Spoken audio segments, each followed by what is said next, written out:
तळा बसस्थानकातील पीओपी शुक्रवारी संध्याकाळच्या दरम्यान अचानक कोसळून एक प्रवासी किरकोळ जखमी झाल्याची घटना घडली आहे।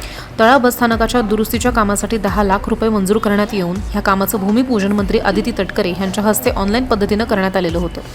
फेब्रुवारी 2024 मध्ये तळा बसस्थानक दुरुस्तीचं काम करण्यात येऊन अवघ्या 2 वर्षातच ह्या बसस्थानकाची पीओपी कोसळल्यामुळे कामाच्या दर्जाबाबत विविध प्रश्न उपस्थित केले जात आहेत। या घटनेची माहिती मिळताच शिवसेना कोर कमिटी सदस्य लीलाधर खातू आणि शहर प्रमुख राकेश वडके यांनी घटनास्थळी पाहणी करून कामाबाबत नाराजी व्यक्त केली आहे। संपूर्ण तालुक्याचं बसस्थानक कसं असावं, बसण्याची व्यवस्था कशी असावी ह्याचं योग्य नियोजन संबंधित ठेकेदाराकडून केलं गेलं नाहीये।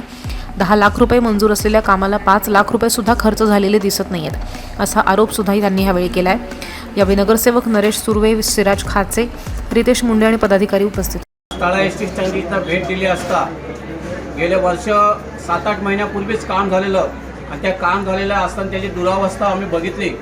एक तर ते सिलिंग अक्षरशः पडलेलं आहे, पंख्याची पास सुद्धा तुटलेली आहे आणि बांधाचा पॅसेंजर होता त्याच्या डोक्यामध्ये मार बसला असं कंट्रोल जे आत्ता आहे तिथं ड्युटीवर त्यांनी प्रत्यक्षात आम्हाला सांगितलं आणि खरोखरच त्याच्यामुळे आम्हाला ह्या कामाची दखल घेणं भाग पडलं की संपूर्ण 8-10 लाखाचं काम आणि जवळ मशानभूमीसारखं काम केलेलं आहे। लोकांना बसण्यासाठी व्यवस्था कशी असावी, का असावी याचं सुद्धा गांभीर्य लक्षात न घेता तालुक्यामध्ये तालुक्याचं हे ठिकाण आणि तालुक्याची एकच ही बाजारपेठ असताना हे एसटी स्टँड कशा पद्धतीने पाहिजे याची सुद्धा या कार्यकर्त्यांना किंवा इथल्या राज्यकर्त्यांना समजलं नाही आहे। ही वस्तुस्थिती आहे। ज्याला कोणी काम दिलं होतं, काय दिलं होतं, कोर्ट कॉन्ट्रॅक्टर म्हणून तुम्ही काम केलं, पण ते 10 लाख रुपयाचं काम जवळ 5-6 लाख रुपये सुद्धा त्याला खर्च झालेले नाही आहेत आणि वर्षाच्या आत त्याचं सगळं सिलिंग पडलेलं आहे।